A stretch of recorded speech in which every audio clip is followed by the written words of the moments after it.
Good afternoon, everyone. I hope everyone has had a good first part of this week. Today is Wednesday. This is Maritza Gertie. Welcome to another Looped In with Maritza. I am the Deputy Director of Parent Power and Outreach for the National Parents Union, and I really appreciate you taking time out of your day to spend it with me and my guest that I have on today. As you know, I always begin the show with a few things pertaining to local things that are going on and around in the city of Philadelphia. Right now, what's going on is we're seeing there have been a few stories coming out with regards to the increase in educators leaving the school district for a myriad of reasons. So, what I would like to say on a personal note with regards to that is that the school district of Philadelphia really needs to make sure that they do everything in their power to keep the educators that want to educate our children. For those people that feel that they are burnt out, that they no longer can do it, I wish you all the best. For those of you that want to stay in the education space, I truly hope that you receive the respect, the recognition, and the monetary resources that you need to enable you to survive and keep on doing what you love to do. I do not like it, have not ever liked seeing that an educator, a good educator, has to get a second job to be able to make ends meet. I think that is absolutely ludicrous. I think it is a shame and it has to stop. Any person that does their job well should be properly compensated for it. So, SDP, wake up, or you're going to continue to lose teachers and educators and those people that love our children unconditionally and want to do their job, but they just can't afford it anymore. That's what I'm going to say about that. If anyone is interested in being a member of the National Parents Union, all you have to do is go onto the National Parents Union website. It is very easy. The questionnaire is very limited. It won't take you longer than 5 minutes. You can become an individual member, or if you are part of an organization, you can become an organizational member of the National Parents Union. Once you become a member, you will have access to many things that people that aren't members do not have access to, with regards to trainings, with regards to toolkits, being part of special seminars, things of that nature. We will also help and guide you with anything you may need help with regards to the education of your children and the children in your community. If you're interested in more information regarding the National Parents Union, you can just email us at info@npunion.org. That email is monitored, so someone will be able to get back to you within a reasonable amount of time. For those of you that do not know, National Parents Union has an official National Parents Union Facebook page, but we also have regional pages. We have a Northeast region page, we have a Midwest region page, we have a Southern page, a Texas region page, and very soon, because I'm so excited, we will have a Far West page. We have a delegate for the state of California. I can't wait to meet her. It's very exciting. We are now have the ability to reach even more families and education advocates across the country, including Puerto Rico. Before I bring my guests on, I just want to let everyone know that doing this in this space has awarded me the opportunity to be able to do so many, many, many things.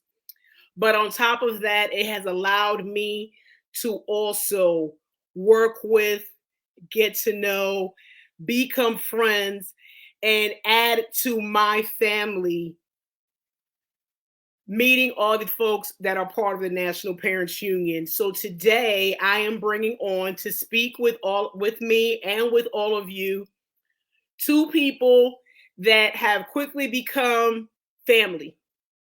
not just work colleagues, not just people that are in the same fight as we are all in. So allow me to bring on my guests, and we're going to talk about quite a few exciting things that are going on within the National Parents Union. I'd like to share that with you all right now. Hello, family. Hello, familia. Welcome, ladies. So Thank first you for off, having us. happy Women's Month. We're celebrating women. Very quickly, introduce yourself and please tell me, who is the important woman or women in your life? Oh, I'll go first. So my name is Bernita Bradley. I am from Detroit. I'm a mom of two that I birthed and many nieces, nephews, and community children that I love just as much as I love my own. I am a grandmother of one and plenty of those community grandkids and from the community. I'm an advocate. I'm an advocate, director of Parent Voice for National Parent Union. And quickly, the people that impact me most has been my mother. I recognize the footsteps that I walk in, and the shoulders that I stand on. Like she paved the road for me to do advocacy because she advocated for us as young people. And so I'm honored to be here. That Thank is so you. wonderful. Hi, everyone. My name is Wendy Gonzalez Neal. I am the Texas delegate for the National Parents Union. I'm also an executive director and founder of My Child, My Voice, a nonprofit organization based out in Houston, Texas. Um, I am a mother of 4 adult children and a grandmother of 2. I'm so excited. Having little ones again in the household. And I think, you know, not just my mother that has been a big part of my life, but my tias, which is my aunts, and my sisters, because, it was our generations of, family of women who have done so much in our lives that we became these strong women we are today. So I'm thankful that they are in my life. Oh my goodness. Thank you so much. Well, for me, it's, of course, I'm always gonna give immense praise and homage to my mother, Maritza. She, as a person that's a survivor of many things, is still at the age of now 73, still thriving, still learning, still teaching us in our family. My sister Marisol, who also is a survivor of many things and is still doing what she needs to do, especially in this day and age where being in law enforcement is a very difficult job. She's been in it for over 20 years, and many more years to come. My daughter and my niece, Mecca, my daughter and my niece Mariah, they are thriving and learning every day and just blossoming. And then, of course, anyone that I considered my friend and sister, anyone that has been my go-to person and has answered, a phone call, a late night text. All of you, I love you so very much, and I'm so proud to say that I have a very tight knit group of my go-to people. Lori and Sheila, who I just spent some time with this past weekend. They are also 2 tremendous women, mothers, sisters, daughters, and friends. And of course, you 2 ladies, as well as all the other ladies that I have the privilege of working with as part of being, with the National Parents Union. You are all amazing individuals, and I feel just honored to know all of you. So we're here today because we want to talk about several things that have been going on with the National Parents Union. I've strived every week that I've been able to have this program to let families know about what it is that we're doing. So I want to give the viewers an opportunity to hear about these wonderful campaigns from someone other than me, so they can see how how passionate we are about these things. Wendy, please talk about Every Family Votes. Oh, yes, I am so excited. I'm the co-chair for our Every Family Votes committee. And we have some great delegates who are on there from all across the states. Um, to explain a little bit about what Every Family Votes is it's something that we really have to stop and think. In our neighborhoods, in our communities, and in our countries, we are all made stronger when every family votes. That is our key thing that we always tell everybody. And with the National Parents Union and other organizations, even our own partner, when we all vote, um, around the country. We're working to get voter registration, spreading the word in their communities, casting those all too important like ballots, and flexing, our voting muscles in every election, whether it's local, state, federal. We're counting on everyone to do your part and show that everyone, and I'm saying this again and again, every family can vote. So it's a very key thing. And we are doing a lot of things in these coming months. I'm just going to give you a little description of that because just to tell you who we are and what we're trying to do. And I'll go into it a little bit more of what we got planned. Thank you so very much. Bernita, let's talk about, I'd like you to talk about the open letter to Secretary of Education. Miguel Calderona, please. Yes. So everybody may have heard on Marissa's show that we sent that we posted an open letter last month, right? And then Carrie Rodriguez made this wonderful idea of what if we get parents to send the same letter, sign on, right? And so we got parents to sign on. We had parents from all across the United States send letters that will land directly in his email.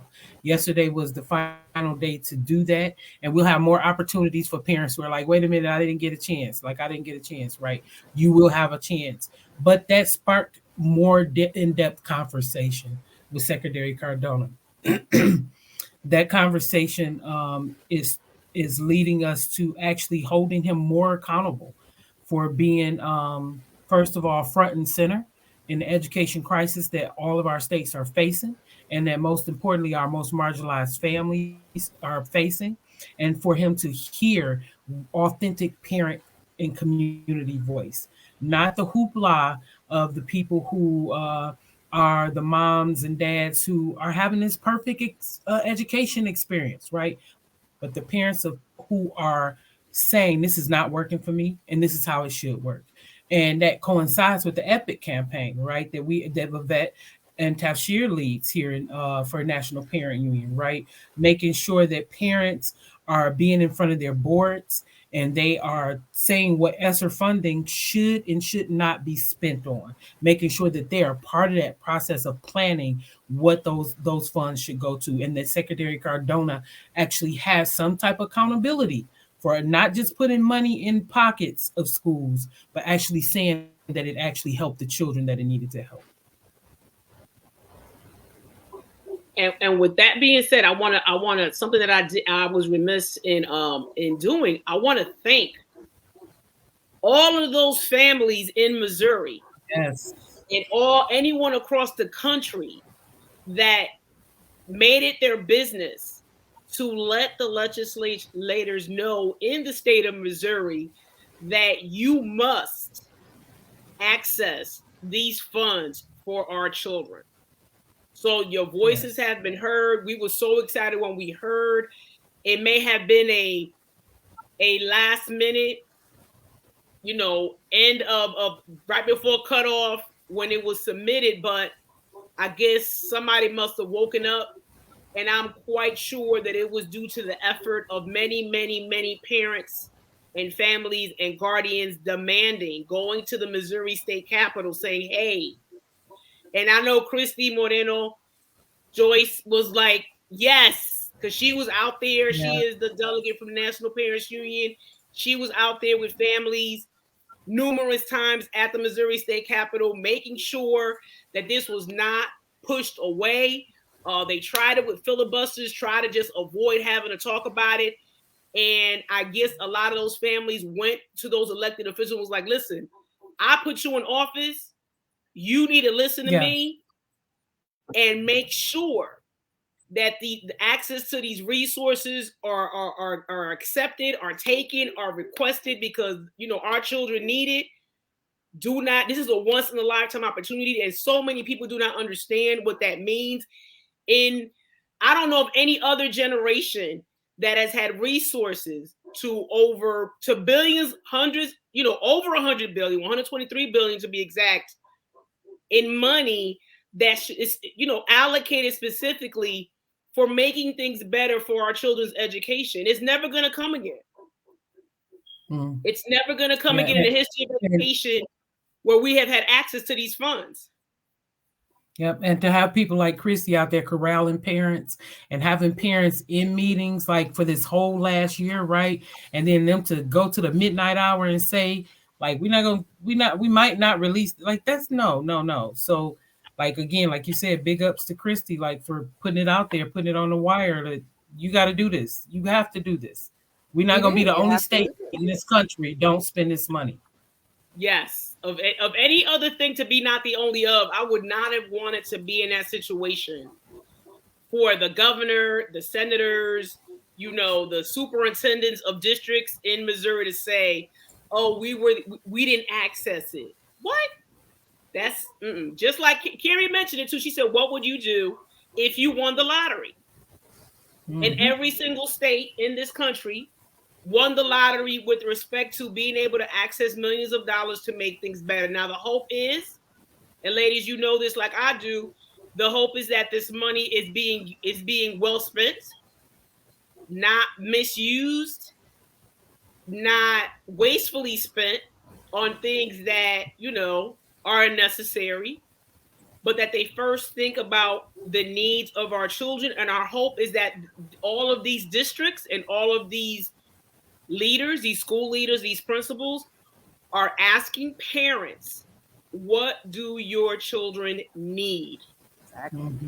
What does your school need? And that they have these meetings and these conversations at a time that the most parents are able to respond and be present. Because if you're like me, I hate hearing about things after the fact. Yeah. I absolutely hate it. And I will make noise about it because it's been done, and we're going to continue making noise across this country to make sure that these districts, these superintendents, these chiefs of superintendents understand enough is enough. That's a big thing about the EPIC campaign. We're not going to go back to the status quo. Things are not ever going to be the way they were 2 years ago. Yep, disruptors. Absolutely. We're going to disrupt and we're going to make noise, and people don't like it. I'm sorry. And the reality is nothing should be done without us, right? You don't get to work in silos and have and just bring this little cookie cutter approach back to parents and say, well, this is what we decided we were going to do with the funding. What do you think? And then, parents are like, oh, that's perfect for my child. No, plan with us. We've been in the houses with our children. We know what our children need, right? Like, you trust us when it comes down to disciplining our children and wanting us in the room then. No, excuse me. Trust us through the whole entire process and make sure that we are there. True. Go ahead, Wendy. Yeah. I mean, it's really true because if you really think about it, there's some of us parents who are actually experts in what they're doing. I know parents that I've met who have a child with, challenges who are more experts in special education than the counselors itself because so many years they've done that. So if you ask a parent can actually give some really good suggestion and even some, ideas of how to make it more effective to support our kids. It's, hey, it's like a business with a customer, right? And we are the customers, but we also have a little bit of expertise behind us because we know our kids. We are our first teachers. We're the ones that know this. So we're trying to tell you what works. And if it works for one child, possibly let's look at maybe working for all of our kids, right? No matter if it's special education, no matter if it's, reading on grade level, it's talking to us so that we can all work together for the greater good of our kids so that they have a quality education. Yeah. Yeah. And you said, I like that you were saying about it's not just about my kid, right? Because most of the work we do is not just about us being in that room for our children. It's whatever I change for my child in this moment, I'm changing for all these children in this school system. So don't get it. We don't want the one-off handoff solutions that, oh, Miss Bradley, we'll work it out for your child, because they know us when we walk through the door, right? They know the Yeah. Wendy, they know the Maritza, they know the Bernita. So they gonna Yeah. try to make it beautiful for us. It's a beautiful little package, but no, when we're advocating, we advocate for all these babies in here. Like at this point, I'm advocating for all of them, and I need you to make sure you're making it happen for every last one of them. Exactly. Oh my gosh. So let's talk about a little bit more in depth about what's going to be happening, Bernita. What's going to be happening in this month? Yeah, Let's talk about this. And it's, for me, it's very exciting because we always have been, all of us that are part of the National Parents Union have always been very, very vocal in what you just stated. It's not about us personally or individually. It's about yeah, all the others that we may be standing up for. And as a result of that, we're going to be launching something that's going to be pretty amazing, and that we're going to need people to let us know about others in their villages, in their circle, in their communities.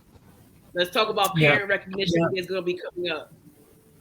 Yeah, so y'all always see us, right? Like you see us in the news, you see us all over the place. You probably have a group of parents in your community. If you don't have, if Bernita Bradley's not in your community, you probably have a group of parents that you always see on the limelight, right?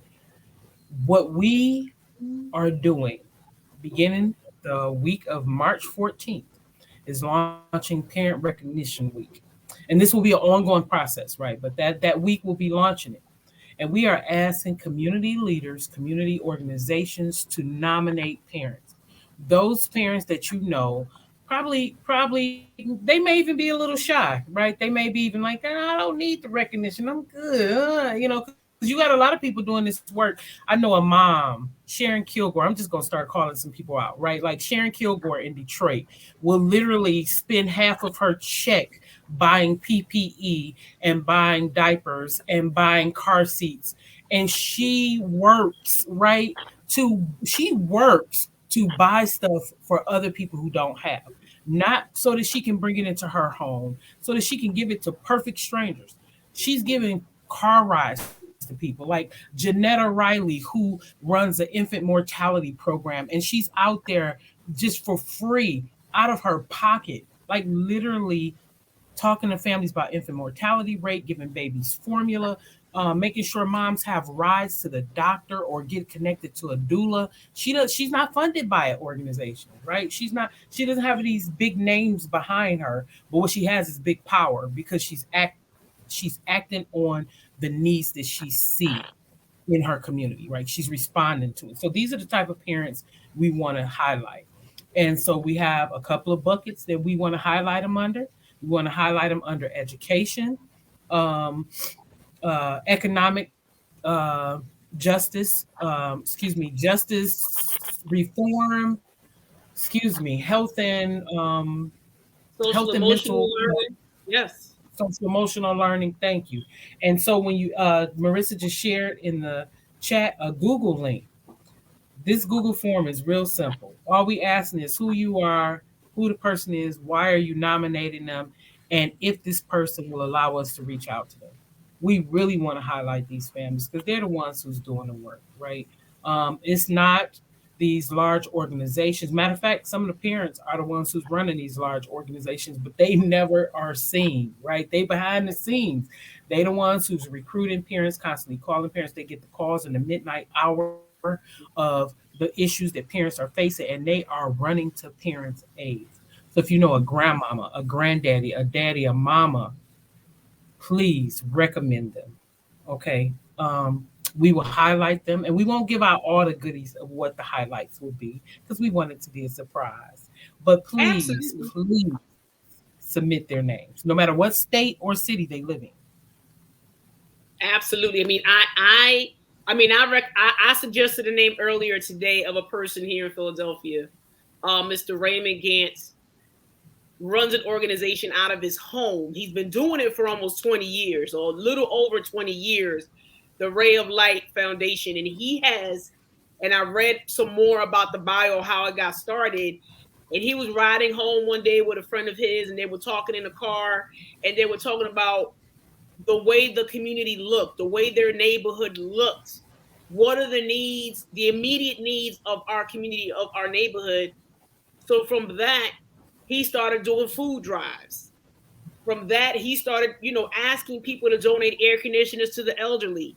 From that, he went ahead and said, there are a lot of children out here that don't have gifts around the holidays. Let's do a toy drive, a clothing drive. And this has opened up to something where every single month he picks a location based on a recommendation of people that are in the city of where they feel they will be helped clean up. There are a lot of areas, if you live in an urban setting and a lot of dumping, illegal dumping is going on, and you're tired of calling the city to have them pick it up. He has formed groups of people that are volunteers. Every month, they pick a location to get it cleaned up.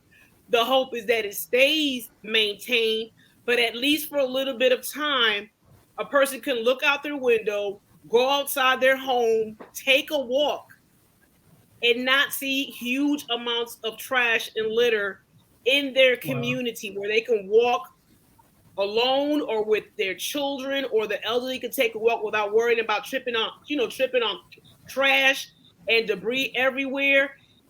I'm going to nominate him. I'm going to submit his stuff today, because people like that need to be recognized. And he told me, I had a conversation with him, I don't get huge grants from people. I don't have a sponsor.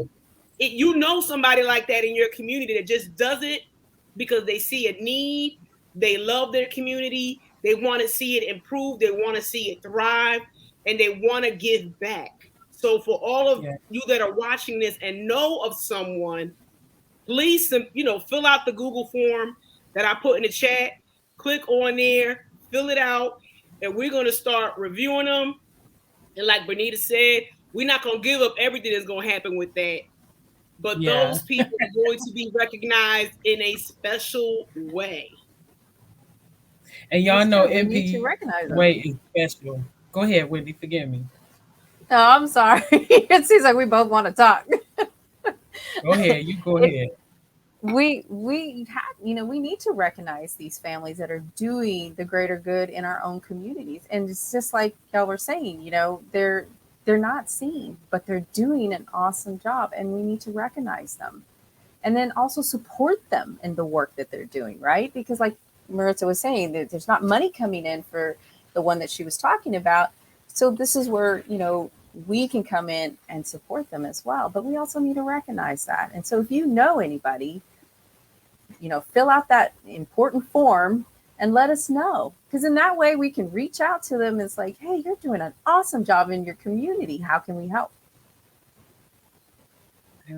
Yeah.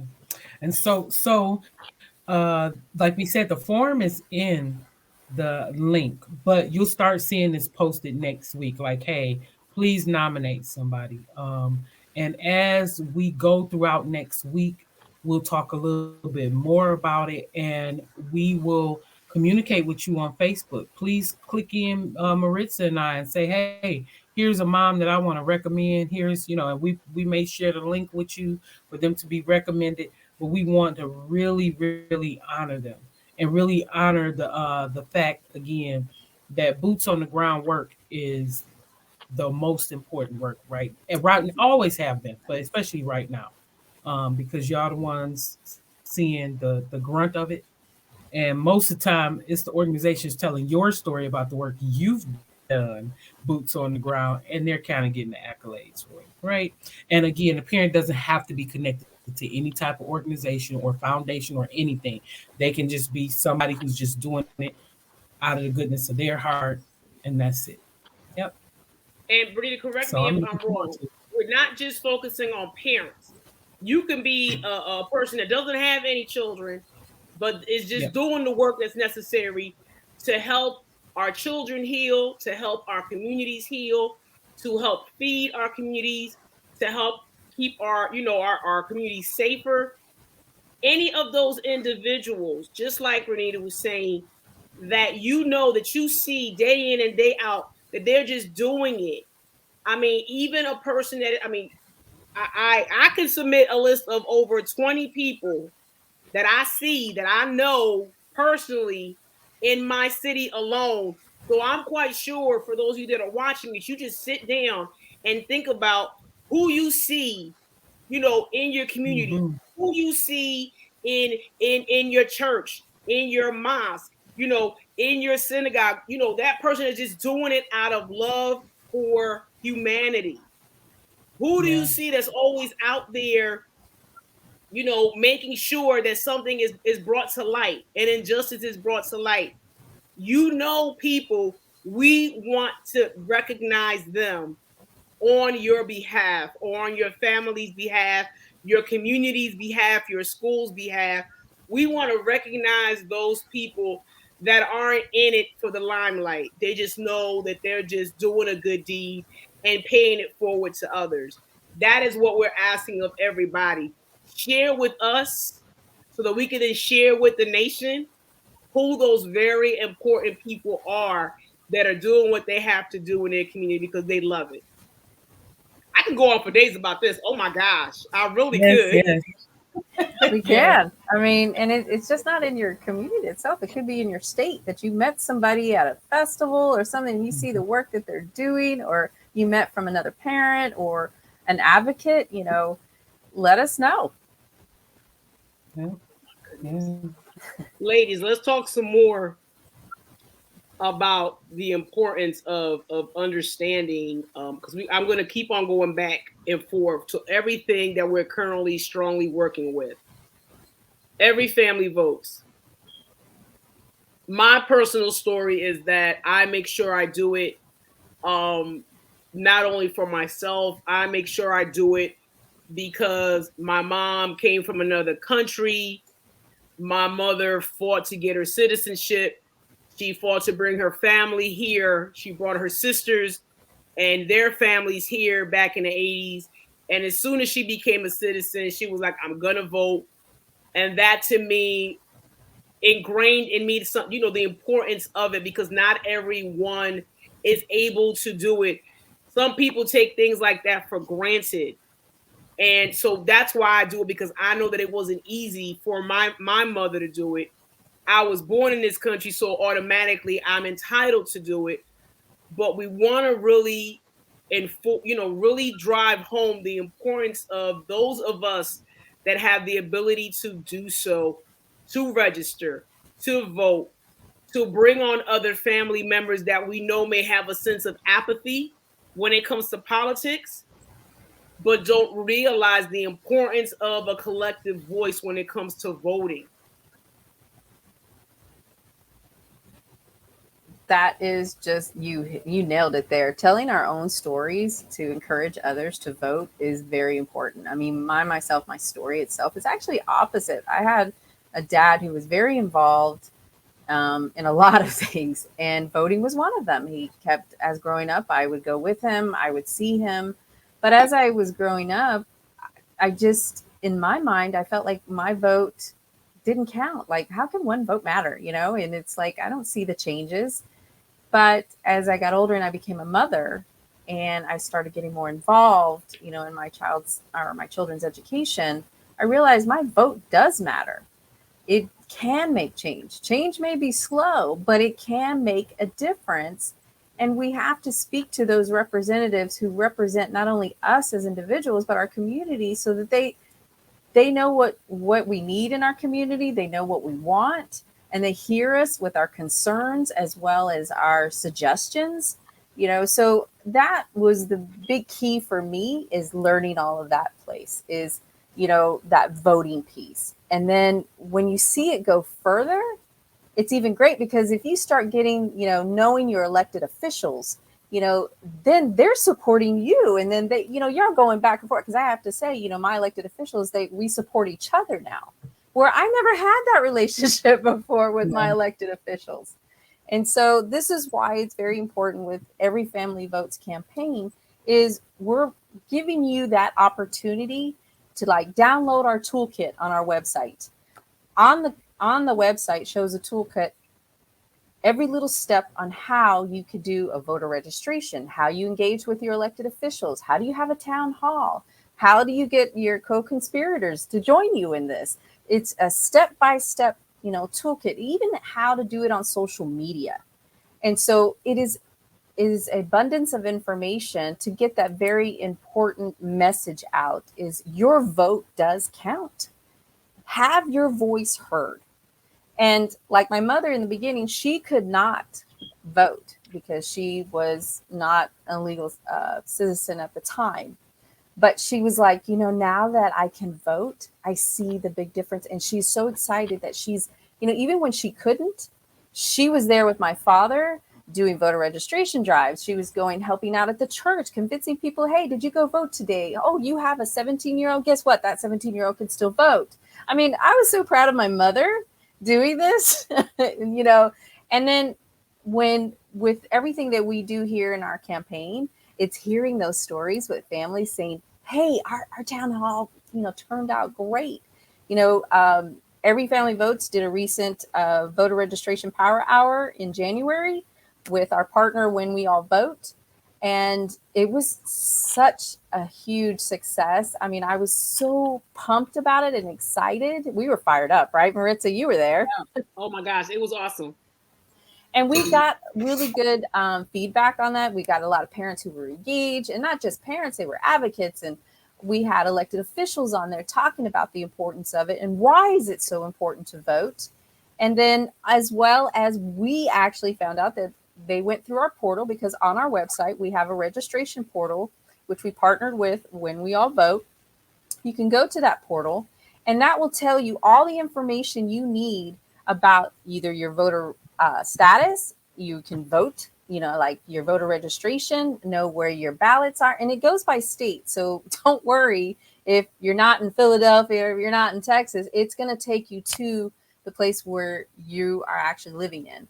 So in your state. So it will give you all those important information. So there's a lot of information on our website for Every Family Votes. Under campaigns is where you'll find us.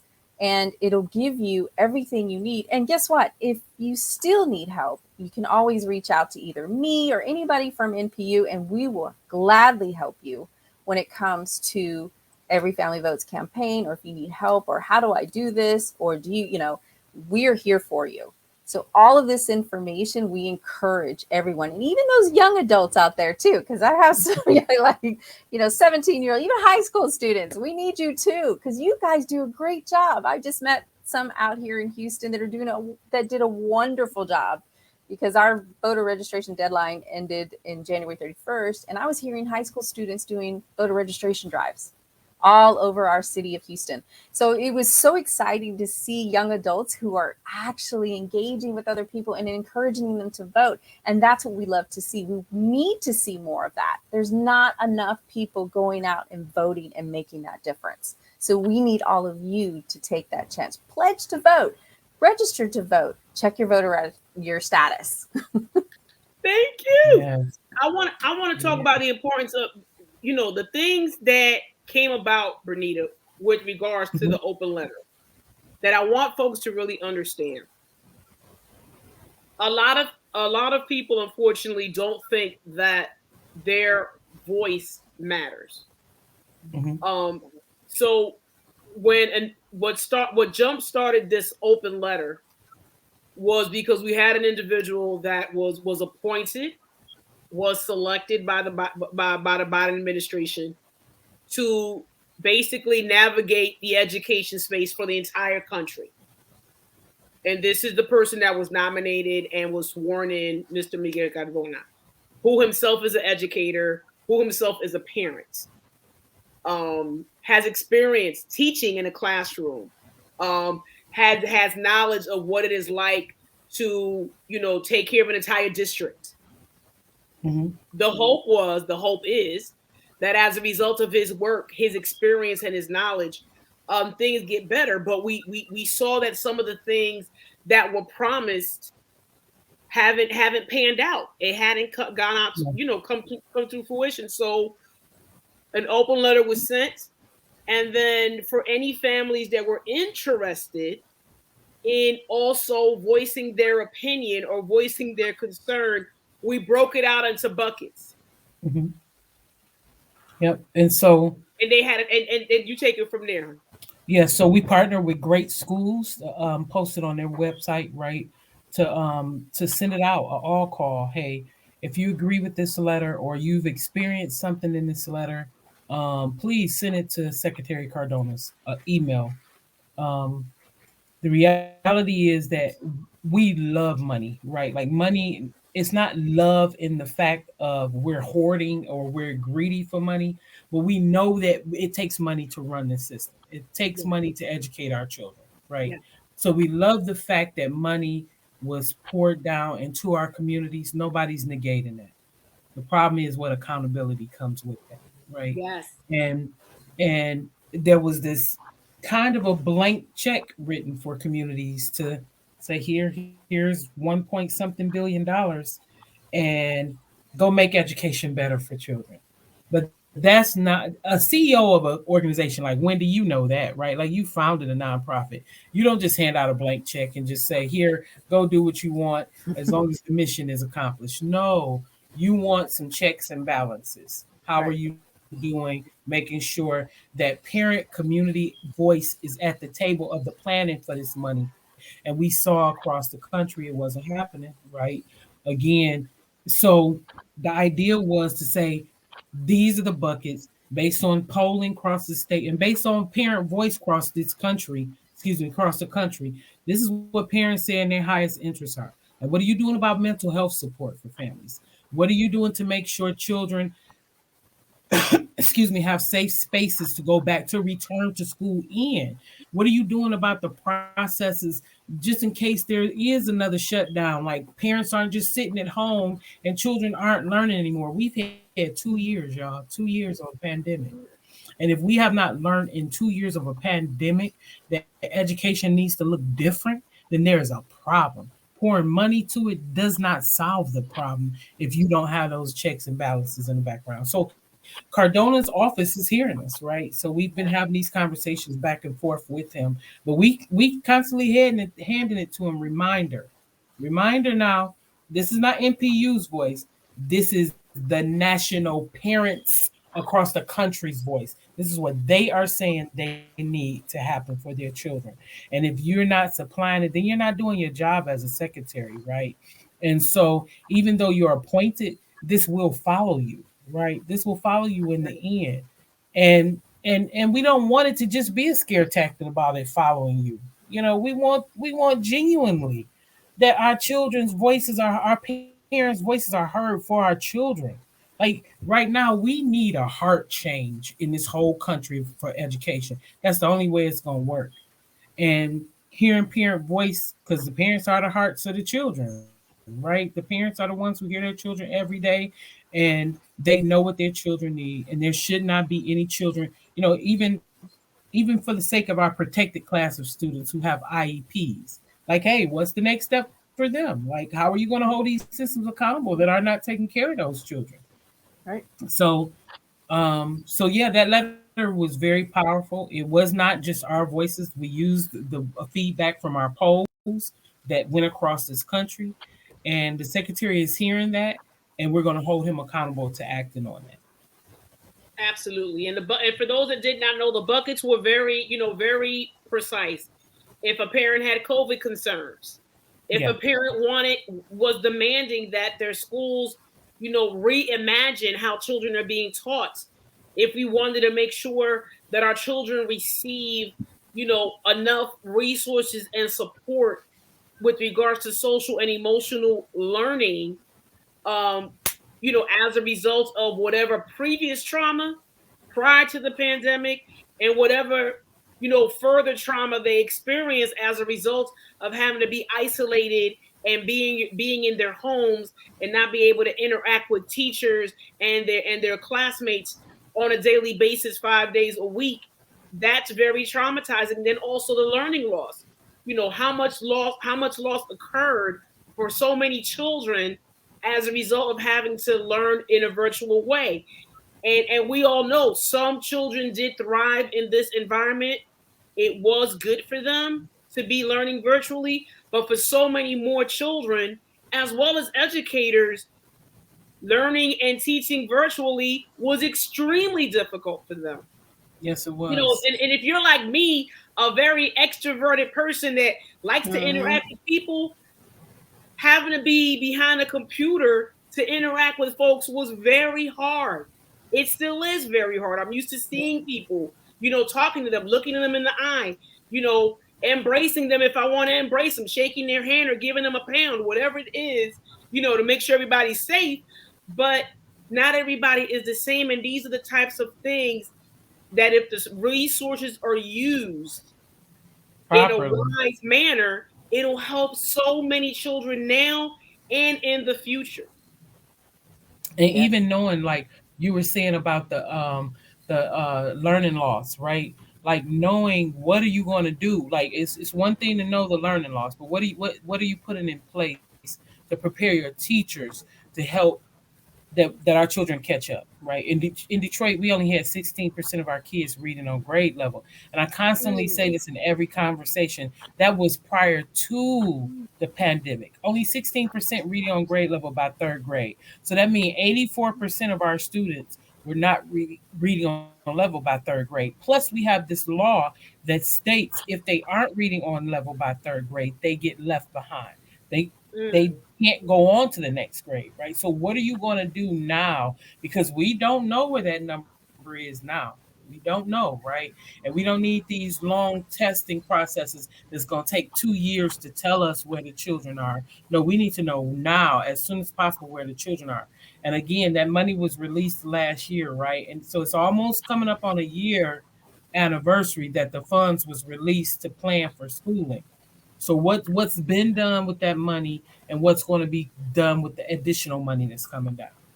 So very true. Because it's like here in Fort Worth, Texas, talking to the families out here. I mean, there's elementary schools, in Fort Worth ISD that the students there are not reading at grade level.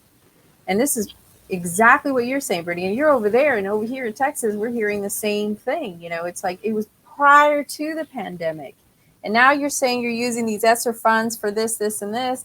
We're like, did you try, did you talk to us to ask us, what we've been seeing as parents, what we feel like, hey, we tried this and it actually worked for, not just my kid, but some neighborhood kids that, was working. And the thing is they need to hear what we have to say because we're seeing this as our kids come home. We're the ones that are checking everything. We're checking their grades. We're seeing that they're not where they need to be. So how do we do that? Well, come talk to us so we can help you make those changes. Because that's what we're trying to do over here in Fort Worth, because some parents are not waiting. They're like, you know what? School, if you're going to take your time and not listen to me and listen to my concerns, I'm going to go somewhere else. That's right. And so, I mean, in order to keep us there, I mean, we are voters as well. I mean, we are taxpayers. We should have that right to know what you're going to be doing and how you're going to be doing to support our kids when they're either at not grade level, or support our kids that have special challenges. However, whatever those needs are in those communities, they need to talk to us so we can work together. Because to be honest, I mean, that's how I started in advocacy. It was my own kids. I had to learn myself before I can really advocate for my son and my other kids. So it's like, we all have to work together. So we prove a very important point with, our voice does matter. And one of the people that are watching here, she says, that's why parents should be heard for our rights of our children. I love what she said. That's right. Yeah. And that's and this is a quick message to all of those, a message of support to all of those people that are sitting on school boards that see what's needed and are pushing to convince their peers on that same board to do right by our children. I want to let you know you do have support. I know there are a Yes. lot of people that are part of school boards that are getting pummeled right now, literally. Threatened, yelled at, cursed at, spit at for trying to do the right thing against people that are not very nice, that are not very caring Nice way of of putting our it. children. Yeah, very, that are not caring of our children, that do not want children to be taught the truth in Yeah. order to avoid repeating the same cycles of hate that is running rampant across this country. Um, the veil has been lifted. We need to really show a sense of solidarity in helping those folks that are doing the right thing, and also a show of force against those people that are not about our children but their own self agendas. And this Yep. is why our latest launch that actually just was launched yesterday, was it yesterday or the day before, regarding educational rights. That is also something that, thanks to the National Parents Union Policy Committee, I believe both of you are a part of.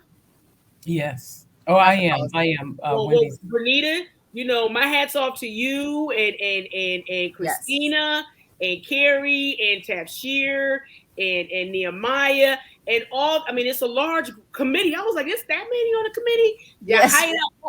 all of you that are part of that committee that have now created this wonderful white paper that, for anyone that's interested in seeing it, just go on the National Parents Union website, that gives a full breakdown of what it is that parents should know regarding your child's educational rights. It is, wrong banner. I really want to make sure that everyone has the opportunity to really look at and see what it is your rights are. It's not just a matter of, I live in this particular zip code, so this is all I have a right to see. No, no, no, no, no, no. You have many more rights when it comes to the education of your child. You have the right to request certain things. You have a right to have choice, options for yourself, for your family, for your child, for your children. And it's been broken down in such a wonderful way. And it is easily understandable. There's not a whole lot of legalese that's trying to go over your head that you will not understand. This is yet again another tool that has been created to help families, parents, guardians, grandparents, foster parents, resource parents, any person that is responsible for the education of a school-aged child. Yeah. If there's any, and I'm assuming it's in more than one language. It is. It is. It's multiple language. Yes. Yep. Available for families on the National Parents Union website. Go on there, look at it, save it. If you need to print it out to see a hard copy, but have it on hand when it comes to you advocating for your child. It is extremely important, and this is something that is extremely helpful for anyone and easily readable, user-friendly. It really is, and I love the title of it. The title is Education is a Civil Right.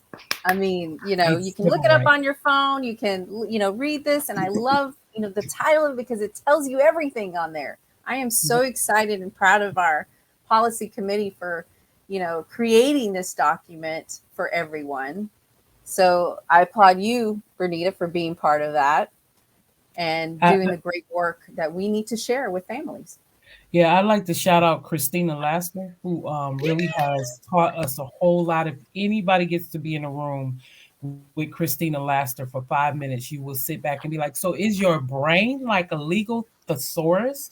Like, is your brain literally like any issue a parent has? And she makes us look so good on the back end, y'all. Like some of the stuff, some of the legal jargon I spit out, I'm like, I heard it from Christina, right? And I looked it up.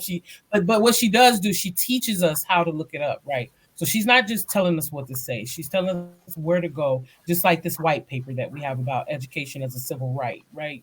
Um, it took us a while to get that together. And Christina was very clear, even as we were wrapping our minds around what we wanted to do as a committee. She was very clear that no, these are the legal ramifications behind this. These are the policies that we want to pursue to change.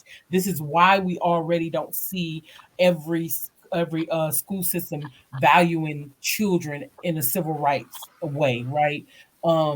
And so also with that, Christina has launched what we call um, policy hour, right? So parent policy hour will be every third Tuesday of the month at I believe it is 3 o'clock East Pacific time.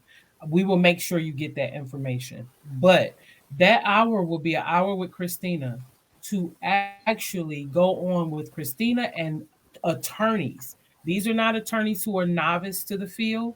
These are attorneys who have sued school districts.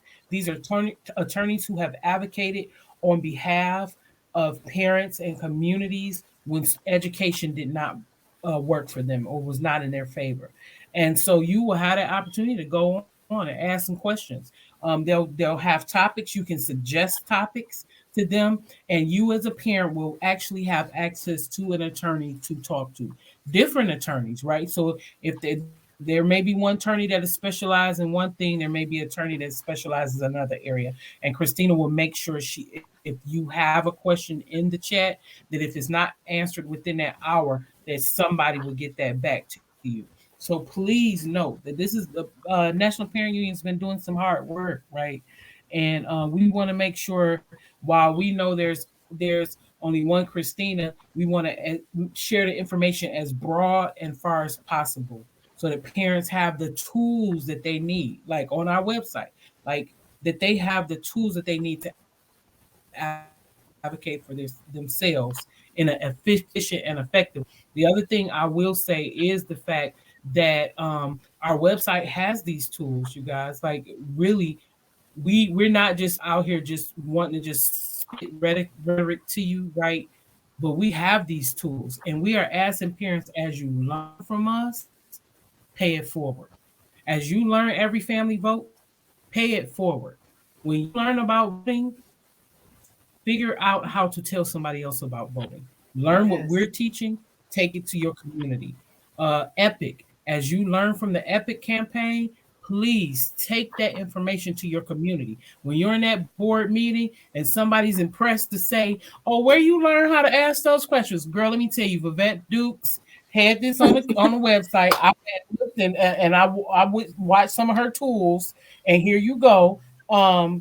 Learn here, right? And learn how to form your own parent committees and things like that, right? So that you have the power. The power is already in your hands. It's already like right. Your ideas. We don't parachute in and tell you this is how you have to do it. These are the tools so you do it the way you needed to do it in your community. Absolutely. I learned this a long time ago. Everyone has the power within them to be that voice in that room that causes people to think. And whatever information any of you that are watching hears, take whatever piqued your interest, made you sit up and take notice. Take that bit of information and run with it.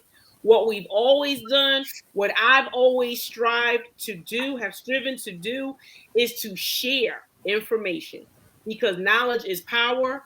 And the more knowledge that you have as an adult to help our babies, the more powerful we will all be. These are our children. These are our future. These are our future voters, our future caretakers, our future leaders, that we have to make sure that they get everything that they have a right to receive. And I cannot believe it's already 5 o'clock. I really can't. And folks know that when I'm on here for that 1 hour, every time I come on, I get energy from my guests. You two ladies have given me more energy again today. I want to thank you both so very much for agreeing to come on here and talk about the amazing campaigns, the amazing work that we work tirelessly to do. You two are some of my many women heroes. So I'm honoring you this month as well as everybody else. I'm going to continue for the rest of the month. Anytime you want to come back on here and chat, let me know. The door is open. I'm going to end it with all three of you. Well, all three of us. Look at me. Families, thank you so much for tuning in. Hopefully, I will see many of you next week. Tell your friends, share this program, let them know about the information you receive. Go on to the National Parents Union website. It is scrolling there at the bottom of your screen. Go on there, check it out. It's beautiful. We have many, many resources there. If you are not already a member, please do so. Thank you so very much. Be safe and enjoy the rest of your week, everyone. Thank you. Yes.